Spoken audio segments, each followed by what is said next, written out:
ამერიკას ნდობისთვის და გარანტიებისთვის უბრალოდ ის ოპოზიცია ურჩევნია.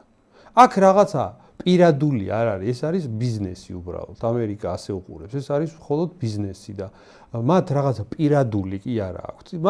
მათ ურჩევნიათ თავისზე დამოკიდებული პოლიტიკური ძალები, ურჩევნიათ, იმიტომ რომ იმ პოლიტიკურ ძალებს სხვა გზა არ აქვთ. მაინც რასაც ამერიკა ეტყვის, იმას გააკეთებენ. იგივენაირად როგორც აი ნაციონალური მოძრაობის დროს, ხო? მაშინაც ომში აღმოჩნდით არა, ანუ უფრო ყველაფერზე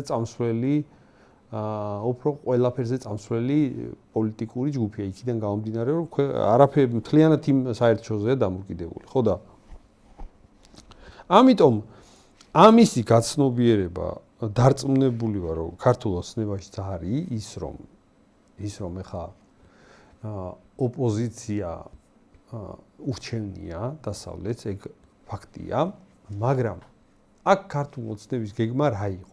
ქართულმა ოცნებამ ჩაატარა არჩევნები, რომელშიც ასეა თუ ისეა რა მეთოდებიც გამოიყენა იმ მეთოდების დახმარებით, ქართულმა ოცნებამ მოიგო ეგ არჩევნები, ხო? რომელიც დასავლეთს ჯერ არ უღიარებია.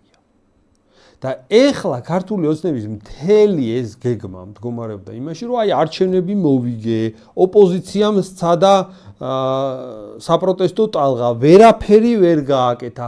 მოდი ეხლა მაინც აი ხო ხედავთ თქვენი ოპოზიცია არაფრის მაქნისი არ არის. ეხლა მომელაპარაკეთ. აი ამის იმედზე იყო ქართული ოცნება. აი მოკლედ რომ გადმოვცეთ, მოკლე შინაარსი იყო ის, რომ არჩევნებიც მოუგე. ვერც აქციებით ვერაფერი ვერ გააკეთეს და მოდი მე დაგელაპარაკები, რადგინა ეს ოპოზიცია. აი ეს არის მთელი შეთავაზება. და ეს მეგობრული აქტი რას ნიშნავს? მეგობრული აქტი ნიშნავს იმას, რომ ძალიან მნიშვნელოვანია ეგ, რომ ამერიკისთვის არის ეგ რაღაცა თვალსაზრისით მიუღებელი. საკითხის ისე დაყენება, რომ მან რაღაცა თქვა, რომ აი ასე უნდა იყოს და შენ რაღაცა იქ გარემოებებს ქმნი, რომ მაინც შენ დაგილაგდეს. ეგრე არ არის კაცო. ეგ არ არის ამერიკისთვის მოსაწყო. ამერიკა საკითხს უდგება ასე, მე რაღაცა რო თქვი, კაცო, ის რატო არ კეთდება აქ რა? შენი აზრი კი არ მაინტერესებს. ასე უდგება საკითხს. ანუ ეს მეგობარი აქტი სინამდვილეში არის სახელმწიფოებრივი თვალსაზრისით. საქართველოს დასანქცირების წინაპირობა და კონკრეტულად ქართული ოცნების თვალსაზრისით ეს არის ძალიან ცუდი სიგნალი ამერიკის მხრიდან. მოვისმინოთ ოცნებაში როგორ აღიქვეს რა გზავნილებია პარლამენტის თავმჯდომარე შალვა ბაბუაშვილის განცხადება, რომელიც ამბობს, რომ ესო რაღაცა შიდა პოლიტიკური ხმაურზე გათვლილი აქტ დოკუმენტია და ჯერ მოვისმინოთ და მე ვისაუბროთ, თქვა რამდენად სწორად გაიგეს ხელისუფლებაში ამ განცხადებებიდან გამომდინარე რეალურად რასთან აქვთ მათ საქმე და რასთან აქვს სახელმწიფო ზოგადად საქმე. და აქვს ერთადერთი დანიშნულება, ეს არის საინფორმაციო ხმაურის შექმნა. როგორც ჩანს, ბატონი ვილსონი სხვა რელსებზე არის ვიდრე პრეზიდენტი ტრამპი.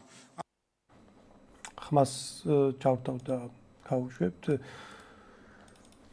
აქვს ერთადერთი დანიშნულება, ეს არის საინფორმაციო ხმაურის შექმნა. როგორც ჩანს, ბატონი ვილსონი სხვა რელსებზე არის ვიდრე პრეზიდენტი ტრამპი. ამ აქტში წერია, რომ ევალება USAID-ს, რომ შექმნას შეიმუშაოს სტრატეგია საქართველოსთან დაკავშირებით. შეგახსენეთ, ამ USAID-ს ამერიკის ახალმა ადმინისტრაციამ უწოდა თაღლითი ორგანიზაცია. არ ვიცი, ბატონი კონგრესმენიო ჩამოყალიბდეს, ის ახლა თაღლითი ორგანიზაციისგან ელოდება საქართველოსთან დაკავშირებით ანგარიშს თუ რასთან გვაქვს. ხო, ესე იგი ხმაურზე გათვლილი არისო და USAID-ზე ხა მანამდე რაც ითქვა შეერთებულ შტატებში ეგ მოიშველია. ეს არის ხელისუფლების შეფასებები, სხვა შეფასებებიც არის, სხვებმაც გააკეთეს ამას განცხადებები, მაგრამ პარლამენტის თავმჯდომარე მაინც საკანონმდებლო ორგანოს ხელმძღვანელი აი ამას ამბობს. რამდენად სწორად ესმით ხელისუფლებაში და მთავარი აი რაც საინტერესო არის დასაწყის შენ თქვი რომ ის პერიოდი, ესე იგი რაც საქართველოს წარცადიათ დასავლეთში ხელისუფლებამ ისარგებლა რადიკალების დასასუსტებლად, ხო? ანუ პრაქტიკულად ყველა ზღვარი გადალახა ფიზიკური ანუ ცემიდან და დარბევიდან დაწყებული, რა ვიცი, აი ყველაფერი, ხო, რასაც წლების წინ ვერავინ ვერ წარმოიდგენდა. რა თქმა უნდა, ამ რადიკალებმა განიცადეს კრახი, სრული და მათგან პოლიტიკურად ბევრი არც აღარაფერი აღარ დარჩა, მაგრამ თუ ჩვენ განვიხილავთ იმას, რომ შეერთებული შტატები ახლა ოცნებისთვის ძალიან ცუდ დროს პრაქტიკულად ისევ ფსონს დებს ხელისუფლების წინააღმდეგ გარკვეულ შეტევებზე და ნეგატიური პოლიტიკის გატარებაზე, ну ორ ნაწილად დავსვამ ამ შეკითხვას. ერთი ეს შეუძლებს თუ არა ხელს ამ რადიკალების გამოცოცხლებას, ანუ შესაძლოა თუ არა ამან შექმნას ხელახლა რაღაცა დესტრუქციული პროცესების გაძლიერების საფრთხე და მეორე თვითონ ხელისუფლება ხარ რა შეფასებებსაც ვისმენთ რომ ეს რაღაც ხმაურზე გათვლილი და დიდი არაფერი არ ვიცი ხა ეს მოჩვენებითი სიმშვიდის დემონსტრირება თუ მართლა ასე ფიქრობენ მაგრამ რასაც ახლა ჩვენ ვისმენთ რამდენად თქვა ადეკვატურია ხელისუფლების უკუ რეაქცია იმაზე რაც ხდება ჩემი აზრით ეს ხელისუფლების რეაქცია და განცხადებები ეს მხოლოდ შიდა მოხმარებისთვის არის, ანუ საქართველოს მოსახლეობის, აი ქართული ოცნების ამომრჩეველზე გათვლილი რეაქციები არის, სადაც ქართული ოცნების ამომრჩეველი ხო როგორია, აი რო დავახასიათოთ, ქართული ოცნების ამომრჩეველი არის რაღაცა იმედებში, ოცნებებში, რომელსაც გონია რომ თან ამერიკასთანაც დალაგდება, თან რუსეთთანაც დალაგდება, თან ჩინეთთანაც დალაგდება და საერთოდ ყველაფერი კარგად იქნება. ხო, რაღაცა ესეთი მოლოდინები აქვთ და ამიტომ ეს განცხადება არის მასეთი ტიპის ხალხზე გათვლილი. დასამშვიდებლად, ხო, ეს აკონტროლებს ყველა. კი, ეს არის გათვლილი იმაზე, რომ აი ამერიკაში ახლა იქ კი მიიღეს ეს მეგობარი აქტი, რომელიც სინამდვილეში ძალიან სულ რაღაცას გულისხმობს, მაგრამ ეს ყველაფერი უბრალოდ ხმაურისთვის არის და მეტი არაფერი. ეხლა სინამდვილეში არაფრის თავი არ არის. ამერიკის ამხელა აპარატი შეიკრიბა და საქართველოს მიუძღვნა ამხელა ენერგია და ეს აქ რომ ტევე პირველმა იხმაუროს მაგისტვის გააკეთა, ეგ ხო ზღაპარია, არა? ეგ არ ვიცი ვის ჯერა.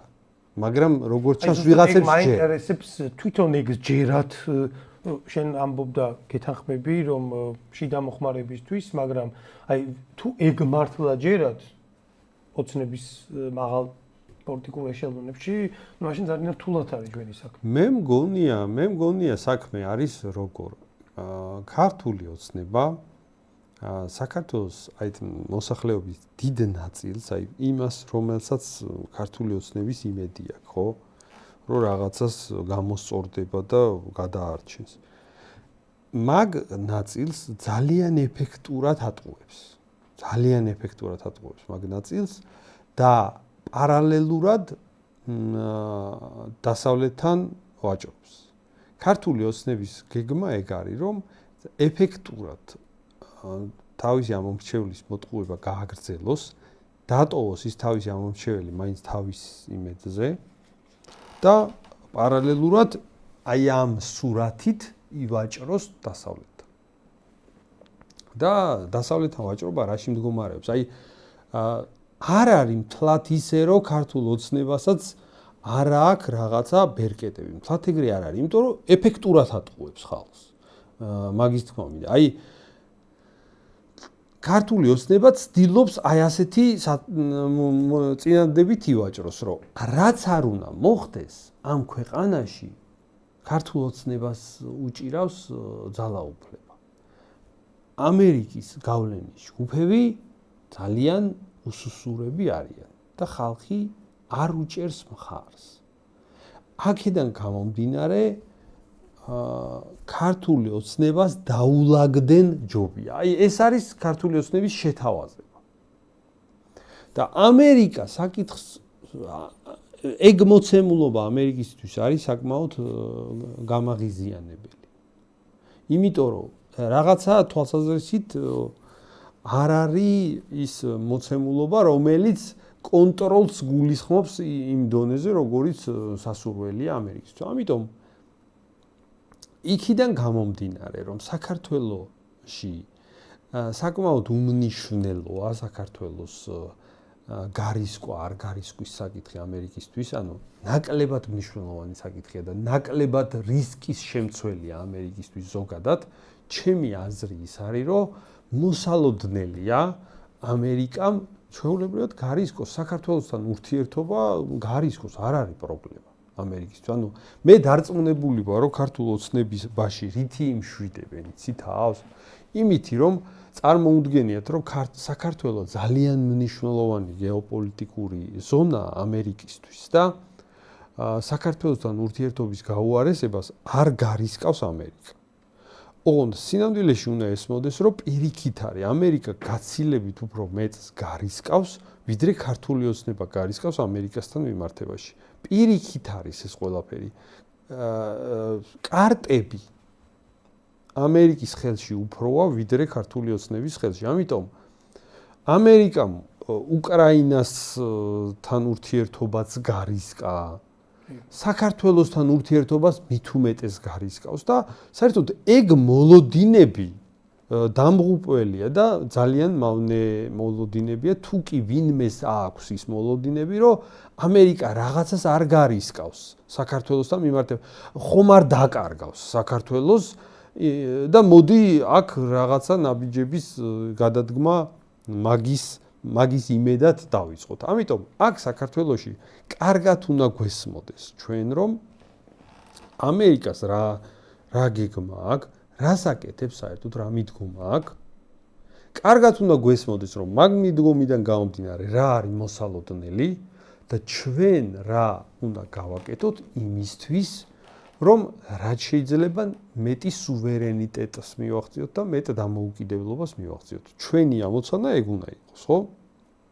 ეხანდელი მოცემულობით ასეთი სიტუაციაა, რომ საქართველოს საერთაშორისო დონეზე მეგობრები არ ყავს. საერთოდ იზოლირებულია, მარტოა. დასავლეთთან ურთიერთობა უფუჭდება. საქართველოს ხელისუფლება რაღაც გაუგებარ დაპირებებს და გაუგებარ მოლოდინებს აჩენს მოსახლეობაში, რომელიც არ ახდება, რომელიც არ ასრულდება. რომლის მიმართაც იმედგაცრუება მოყვება აუცილებლად მომავალში. ამიტომ არ არის მზად საქართველოს ამერიკის მხრიდან შემოტევის მიმართულებით. ამერიკამ დაძაბვა რომ დაიწყოს, დაძაბვის ბერკეტები გააჩნია და მე არ მგონია, რომ ქართული ოცნება რაღაცა დიდი მედგარი უნარები გამოავლინოს აი გამძლეობის. ჩემი აზრი ის არის, რომ ქართულ ოცნებაში მთელი აი ეს რაღაცა პროცესის მიმართ არის დამოკიდებულება, რომ აი იქნება ამერიკამ არ დაძაბოს. მე მგონია ამას არ იზამს, არ ამგონია რომ ასე იყოს. აი ასეთ დონეზე.